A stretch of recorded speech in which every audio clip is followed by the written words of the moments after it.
ഉത്സവ കാഴ്ചകളുടെ ബാക്കി വിശേഷങ്ങളിലേക്കാണ് നമ്മൾ ഇന്ന് പോകുന്നത്. അപ്പോൾ ഇത് കണ്ടില്ലേ, തട്ടപൂജയ്ക്കുള്ള കാര്യങ്ങളൊക്കെ ഒരുക്കി വെച്ചിരിക്കുക.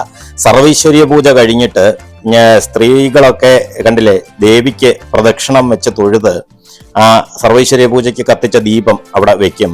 അത് കഴിഞ്ഞതിന് ശേഷം കലശ പൂജയ്ക്കുള്ള ആരംഭമാണ്. ശരിക്കും ഇത് കലശത്തിന് എല്ലാം പൂജിച്ച് റെഡിയാക്കി വെച്ചിരിക്കുക.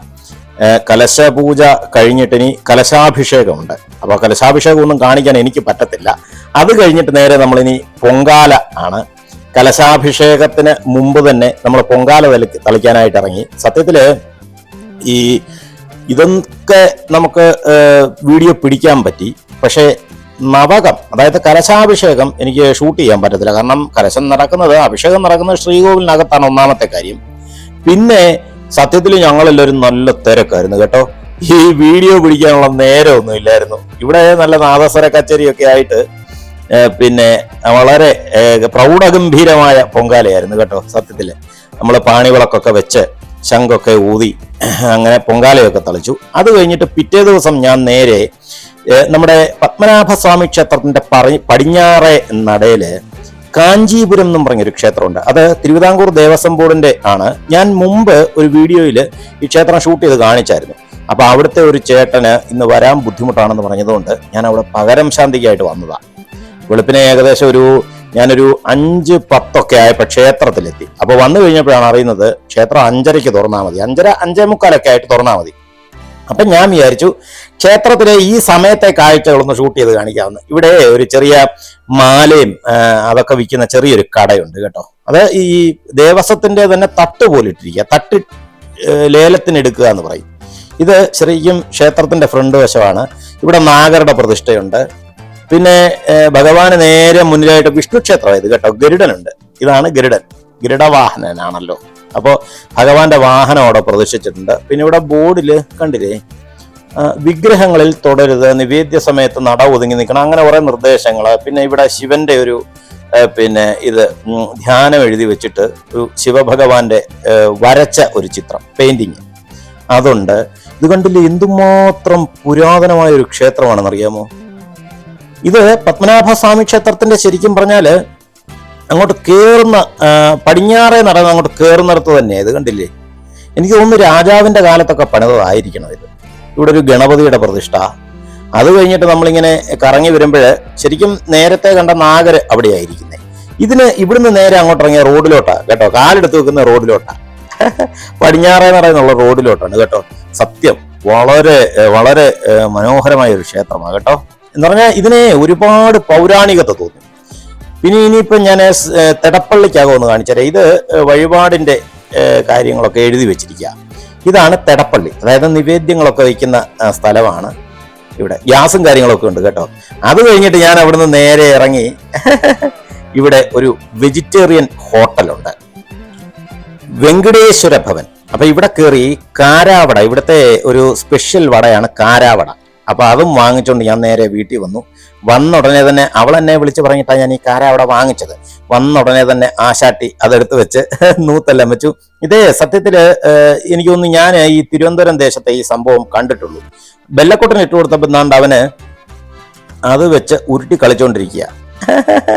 അവന് വലിയ ഇഷ്ടമൊന്നുമല്ല കേട്ടോ ഈ സാധനം. പക്ഷേ നല്ല ടേസ്റ്റായി ഈ സാധനം കേട്ടോ. ഈ കാരാവട ഞാൻ പുറത്തുനിന്നൊക്കെ വാങ്ങിച്ച് കഴിച്ചിട്ടുണ്ട്. പക്ഷെ വേറെ എവിടുന്ന് വാങ്ങിച്ചാലും എനിക്ക് ഇത്രയും ഇഷ്ടപ്പെടത്തില്ല. നല്ല ടേസ്റ്റായി ഈ സാധനത്തിന്. അത് കഴിഞ്ഞിട്ട് അമ്മയും മോളും കൂടെ താണ്ടെ ആറ്റുകാൽ പൊങ്കാലയ്ക്ക് പോകാൻ വേണ്ടിയിട്ട് കൊതുമ്പും പിന്നെ അതേപോലെ തന്നെ ഞങ്ങളെല്ലാവരും കൂടെ ചേർന്ന് കൊതുമ്പ്, അതുപോലെ തന്നെ ചൂട്ട്, പ്ലാം വിറക്, പിന്നെ വഴണയില ഒക്കെ റെഡിയാക്കി വെക്കണം. അങ്ങനെ ആറ്റുകാൽ പൊങ്കാലയ്ക്ക് പോകാൻ വേണ്ടിയിട്ടുള്ള തയ്യാറെടുപ്പുകൾ ഞങ്ങൾ 3 പേരും കൂടെ, ഞങ്ങൾ 3 അല്ല 4 പേരും കൂടെ ചേർന്ന് നടത്തി. അച്ഛൻ പിന്നെ അപ്പുറത്തുനിന്ന് കുറച്ച് കൊതുമ്പും കാര്യങ്ങളും എല്ലാം എടുത്തിട്ട് തന്നു. ഞങ്ങളെല്ലാം കൂടെ അത് കീറി ഒടിച്ച് റെഡിയാക്കി വെച്ചുകൊണ്ടിരിക്കുക. ഇനി ഇതെല്ലാം കൂടെ കെട്ടിപ്പറക്കി വേണം നമുക്ക് പൊങ്കാലയ്ക്ക് കൊണ്ടുപോകാനായിട്ട്. കാരണം തലേ ദിവസമെങ്കിലും ഇത് കൊണ്ടുവന്ന് അവിടെ ഇട്ടെങ്കിൽ മാത്രമേ പിറ്റേ ദിവസം പൊങ്കാലയ്ക്ക് തക്കൊണ്ട് നമുക്ക് പോകാൻ പറ്റുള്ളൂ. ഇല്ലെങ്കിൽ വരുന്ന വിഷയം എന്ന് പറഞ്ഞാൽ നമുക്കല്ല അവളെ പോകുന്നുള്ളൂ, അമ്മ ഇടുന്നില്ല പൊങ്കാല. അമ്മയ്ക്ക് ഇത്തിരി ശാരീരികമായ ബുദ്ധിമുട്ടുകളുണ്ട്. അപ്പോൾ വെയിലത്തൊക്കെ പോയി ഇരുന്നിട്ട് വന്നാലേ ചിലപ്പം ഇപ്പോഴത്തെ ചൂട്, ഇപ്പോൾ ഞാൻ ഈ കേട്ട ഒരു വിവരം എന്ന് പറഞ്ഞു കഴിഞ്ഞാൽ ഒരു 50-60 മുകളിലോട്ട് ഏജ് ഉള്ളവരൊക്കെ ഇപ്പോഴത്തെ വെയിലത്തിറങ്ങുന്നത് വളരെ സൂക്ഷിക്കണമെന്നാണ് പറഞ്ഞിരിക്കുന്നത്. കാരണം ഒരുപാട് പേർക്ക് ഈ സൂര്യാഘാതമൊക്കെ ഏൽക്കുന്നുണ്ടെന്നൊക്കെ ഇങ്ങനെ കേട്ടു. വീടിനകത്തിരുന്നാൽ പോലും അത് ബുദ്ധിമുട്ടുണ്ടാക്കുന്നുണ്ടെന്ന് പറഞ്ഞു. അങ്ങനെ അതെല്ലാം എന്താണ്ട് ഒരു ചാക്കിനകത്ത് പറക്കി വെക്കുക. ഞാൻ പറഞ്ഞതാണ് മര്യാദയ്ക്ക് അതെല്ലാം കൂടെ ചേർത്ത് വെച്ചിട്ട് നമുക്ക് കെട്ടി അങ്ങ് കൊണ്ടുപോയാൽ മതിയെന്ന്. അപ്പൊ അതിനു വേണ്ടിയിട്ട് വള്ളി എവിടെല്ലാം നോക്കിയപ്പം പ്ലാസ്റ്റിക്കിന്റെ വള്ളിയൊന്നും കിട്ടിയില്ല. അപ്പൊ അവൾ എന്ത് ചെയ്തു, അതെല്ലാം കൂടെ ഒരു ചാക്കിനകത്ത് പറക്കി വെച്ചു. അപ്പൊ ഞാൻ പറഞ്ഞതാ പോയി വാങ്ങിച്ചുകൊണ്ട് തരാം വള്ളി എന്ന്. അപ്പൊ അതിനുവേണ്ടി മെനക്കെടണ്ട എന്നും പറഞ്ഞുകൊണ്ട് അതെല്ലാം കൂടെ ഒരു ചാക്കിനകത്ത് എടുത്തു വെച്ചു. പിന്നെ കുറച്ച് എന്ന് പറഞ്ഞാൽ ചാക്ക് കെട്ടാനും മാത്രമുള്ള വള്ളി നമ്മുടെ കയ്യിലുണ്ട്. പക്ഷേ ഒരു കുഴപ്പമെന്ന് പറഞ്ഞാൽ വള്ളി തപ്പിയിട്ട് കിട്ടാത്തത് കൊണ്ട് ഞങ്ങള് ഒരു ചരടിട്ട് കെട്ടിയൊക്കെ റെഡിയാക്കി വെച്ചു. എന്നിട്ട് നേരെ പൊങ്കാല ഇടുന്ന സ്ഥലത്തോട്ട് ഞങ്ങൾ പൊക്കോണ്ടിരിക്കുക. അവിടെ കൊണ്ടുവന്ന് ഇനി ഈ സാധനം എല്ലാം ഇറക്കി വെക്കണം. കണ്ടില്ലേ, ഈ കാണുന്നത് മുഴുവൻ പൊങ്കാലയുടെ കാഴ്ചകളാണ് കേട്ടോ. എന്തുമാത്രം ലൈറ്റുകൾ എന്ന് പറഞ്ഞാൽ തിരുവനന്തപുരം ദേശം മൊത്തം, തിരുവനന്തപുരം സിറ്റി കംപ്ലീറ്റ് ഇനിയിപ്പോ ഉത്സവ പ്രതീതിയായിരിക്കും കേട്ടോ. പൊങ്കാല കഴിയുന്നിടം വരെ എല്ലാ സ്ഥലങ്ങളിലും ഇതുപോലെ ലൈറ്റുകളും കാര്യങ്ങളും ഒക്കെ ആയിട്ട് ഗംഭീരമാക്കിയിട്ടുണ്ട്. അടിപൊളി. ഇന്നത്തെ വീഡിയോയിലെ വിശേഷങ്ങൾ മുഴുവൻ ക്ഷേത്രങ്ങളെ കുറിച്ചാണ്. ഞാൻ പിന്നെ ഉത്സവം നടത്തിയ ക്ഷേത്രം, അതേപോലെ പൂജ കഴിച്ച ക്ഷേത്രം, അതൊക്കെയാ. ആദ്യമായിട്ട് ഈ തെന്നിയൂർക്കോണം തോപ്പിൽ ഭഗവതി ക്ഷേത്രം. അപ്പൊ ആ തോപ്പിൽ ഭഗവതി ക്ഷേത്രത്തിലെ ഉത്സവത്തിന്റെ വിശേഷങ്ങളും കാഴ്ചകളും ഒക്കെ ആയിട്ട് എന്തായാലും ഗംഭീരമാക്കി. ഉത്സവം എന്തായാലും ഗംഭീരമായിട്ട് കഴിഞ്ഞു. അത് കഴിഞ്ഞിട്ട് അതിന്റെ തൊട്ടടുത്ത ദിവസം തന്നെ എനിക്ക് പിന്നെ ഇവിടെ പോകേണ്ടി വന്നു. എവിടെയാ? കാഞ്ചീപുരം. അതായത് പത്മനാഭസ്വാമി ക്ഷേത്രത്തിന്റെ പടിഞ്ഞാറേ നടയാണ് കാഞ്ചീപുരം എന്ന് പറഞ്ഞാൽ ഭയങ്കര പുരാതനമായ ഒരു ക്ഷേത്രമാണ് കേട്ടോ. അത് ക്ഷേത്രം കണ്ടപ്പോൾ തന്നെ നിങ്ങൾക്ക് മനസ്സിലായി കാണും. വളരെ രസകരമായ ഒരു ക്ഷേത്രമാണ്. ഒരുപാട് പിന്നെ ചരിത്ര പ്രാധാന്യമൊക്കെയുള്ള ഒരു ക്ഷേത്രമാണ്. പിന്നെ നമ്മുടെ ആറ്റുകാൽ പൊങ്കാലയുടെ വിശേഷങ്ങൾ. അങ്ങനെ 3 ക്ഷേത്രങ്ങളിലെ വിശേഷങ്ങളാണ് ഇന്ന് മൊത്തത്തിൽ കാണിച്ചത്.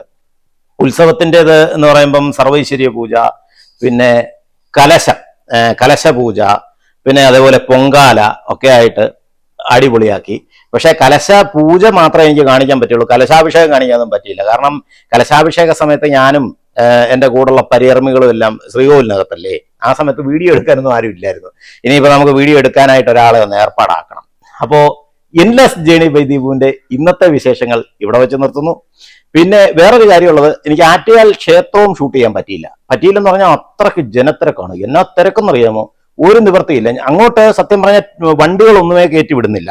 പിന്നെ രണ്ടാമത്തെ വിഷയം എന്ന് പറഞ്ഞു കഴിഞ്ഞാൽ നടന്നു പോവാന്ന് വെച്ച് കഴിഞ്ഞാൽ നടന്നു പോകുന്നതും റിസ്ക്കാണ്. അത്രത്തോളം നല്ല ജനബാഹുല്യമുണ്ട്. പിന്നെ ഞാന് സത്യത്തില് എനിക്കിവിടെ ആറ്റുകാൽ പൊങ്കാല ഇടാൻ വേണ്ടിയിട്ട് നാട്ടിൽ നിന്നൊരു ഗസ്റ്റ് ഉണ്ടായിരുന്നു. അപ്പൊ പുള്ളിക്കാരിയെ കൊണ്ടുവന്ന് വേറൊരിടത്ത് അവിടെ അടുത്ത് ആറ്റുകാല ക്ഷേത്രത്തിന്റെ അടുത്തായിട്ട് ഒരു വീട്ടിൽ കൊണ്ടുവന്ന് വിടണമായിരുന്നു. അപ്പൊ അതിനു വേണ്ടിയിട്ട് പോയ വഴിക്ക് കുറച്ച് കാഴ്ചകൾ എനിക്ക് കിട്ടി, അത്രേ ഉള്ളൂ.